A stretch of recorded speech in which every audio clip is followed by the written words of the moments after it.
We are Cactus Wrestling, and today we're going to be debating, should there be mat-side weigh-ins in the sport of wrestling?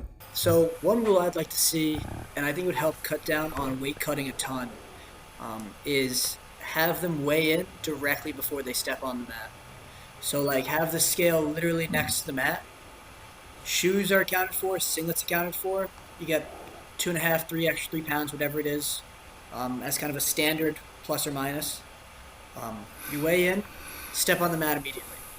And I think that there's going to be a huge learning curve for this where you have guys who are like, well, I cut 25 pounds, and that's fine. And then they try to do that, and they step on the mat, and they get blown out. And I think that, one of the biggest problems facing wrestling is the weight cutting.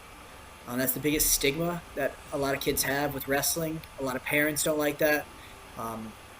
They're always trying to, we've seen the dangers of it, especially done the way it was years ago, where guys would put on 50 layers, not eat for 3 weeks, hobble onto a mat. And I think a big way to kind of put that to an end is say, like, hey, we're going to weigh you literally seconds before you step on the mat. Would they have to weigh in the morning like they currently do now? No. So it's you just weigh in every single time you wrestled? It'd be the one weigh in, right before you wrestle. What about for a tournament? Is there multiple weigh-ins? Yeah, that's what I'm wondering. I'm back and forth on this. I think that guys typically do gain weight throughout the day. I would say there should be a reasonable amount of weight to gain. So like if it's 149, you can't be 167 for your second match. But maybe you could be, 4 pounds. You could be 153, and they say that's within a reasonable weight. Reasonable weight gain throughout the day is fine. I also think that it doesn't, and people might say, well, it takes forever to weigh a guy. It goes, really doesn't take that long. Well, yeah, that's because currently they do it like in their underwear or their singlet. So if they're ready, fully singlet up, shoes on, step on the mat, I'm good, onto the mat. Takes 5 seconds to do that. Yeah, it's like, okay, stand here while you check in. So, and I think it could even be like a cool crowd pleaser. Like you get like a board to see what they are, and then like before the match, you see exactly how oh, he's 157.3, but the other guy's 157.5. Like he's got a 0.2 advantage right there. So that could be like a fun little crowd kicker right there. That's true. It would be fun too to see this happened just at the Olympic team trials with what's his name? 92 kilo. Jaden Cox. Jaden Cox. When he missed weight. Yep. How crazy would that be to see at the national championship? And to have all the fans watch it live as, Gable Steveson, someone huge, Spencer Lee, huge name, misses weight, can't wrestle for his 4th national championship. And you're like, what the heck? So what happens if they miss weight? They just can't wrestle and they're like eliminated from the tournament, or what if you're in the championship bracket of a tournament? Like how would that work out? So if you're in the championship bracket, I kind of go back. Does it count as a loss? Well, that's it. Do you say how extreme do you want to be with weight? Do you want to say that it's a loss or you're just straight up eliminated? And right now, I'm leaning towards the eliminated route. I think that you're eliminated. Yeah. No second chance. You missed weight. Forget it. You're done. If you miss weight at nationals and the time expires, are you allowed to a second chance? And the answer is no. And the same thing with Olympics. That's true. Yeah. So I don't think they'd be like, oh well, it's okay, bud, whatever. This is something that they knew about in advance. You'd have the whole year for this. It wouldn't be like, oh, we sprung this on you at the last second. Each meet, each week, each duel, each tournament, they know when they have to make the weight. And I think that it would be a very, very hard learning curve. But I think in the long run, guys would not be able to cut weight. You'd have to wrestle your natural weight, which we're seeing for a lot of people is actually more beneficial. What if your natural weight weight class is 157? What if your natural weight's like 159? You could get off 2 pounds. That's different. Yeah, I think he's talking about extreme weight cutting. Oh yeah, you're trying to deter those guys that walk around at 170, 175 and go down to like 149. Yep, and I think that if I'm 163 now, and to get to 160 if I was wrestling high school, I think that's within reason for me to do it.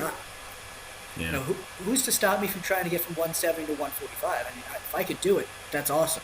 But I think that we'll see a lot of people fail to do it, and that'll force them to say, "Hey, I can't." There'll definitely be a lot of guys that Yeah. fail to do it. And I think That would also yeah. a lot of guys fail to make that cut and say, "Well, I have to make the decision. Is I just have to get better at being an actual wrestler instead of just relying on being the bigger, stronger person."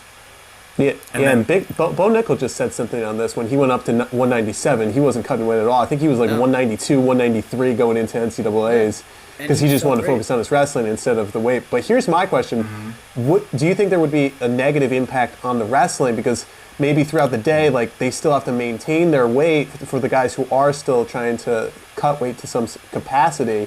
If they have to kind of monitor their weight throughout the day, is there going to be a negative impact on the wrestling itself where they see the guys that are a little bit more drained? Because right now, the weigh-ins are in the beginning of the morning. We don't see them wrestle until an hour, 2 hours after. They have that recovery period afterwards. So this would be like right after. Yeah, this would be hugely different.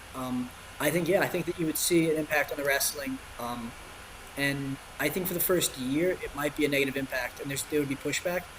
But I think in the long run, once guys make the adjustment, you'd probably see them wrestling a lot more active because they don't feel as sucked out for the whole day. You have a guy that's maybe walking around at 129, makes 125. Second weigh-in he has to do for the second round is maybe 128. Okay, that's almost his natural body weight anyway. And then he actually has weight to gain throughout the day as the rounds continue. And then, so how would it work for like a duel, like for scoring? Is it the same as if you forfeited the weight class if they missed weight? I mean, I think what's interesting about a duel, and we see this, is that you could enter somebody else. It's like we just saw it with Penn State when they wrestled Ryder. Aaron Brooks was expected to go, and he did. And they put in their backup Donovan Ball. You still have multiple guys who could weigh in. I think this would be a great opportunity for guys that maybe aren't the starter to maybe get that rep that, you know, the starter sits out for that week because he doesn't think he can make the weight against some duel. Oh, okay. Because I was gonna say, like, what are you saying? If he misses weight, like, let's put this other guy. He'll make the weight. Well, you know, I mean, I think that's fine too. Is, you know, if you weigh in two guys at 195 and then your starter misses weight, you could put in your backup. And you'd have it. So yeah. So instead of a forfeit, there would be I mean, you could choose to forfeit, but I think that the idea is to get guys to wrestle and to get guys to wrestle healthy. And by allowing kind of those backup guys to get the experience, I think it benefits the whole team. Yeah, that makes sense, I guess. I mean, yeah, definitely a lot of hesitancy. It seems like this wouldn't be just one rule. It'd be a myriad of rules. There'd be a whole string of them attached to it.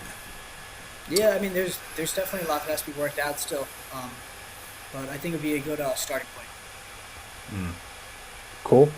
Let's put it to a vote. All in favor for there being mat side weigh-ins before matches, put your thumb up. I'm gonna say thumbs up.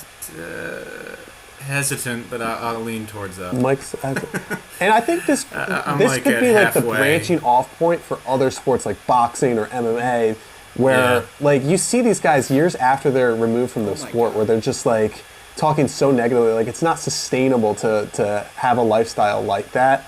And it's just a good message to send to the younger kids in the sport who are trying to pick it up. There's a reason why wrestling isn't one of the most popular sports. It's because it has this stigma attached to it. Yeah.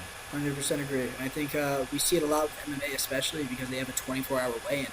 You'll have a guy that's like, I'm competing at 135, and you see, dude, you walk around at 180. Like, what?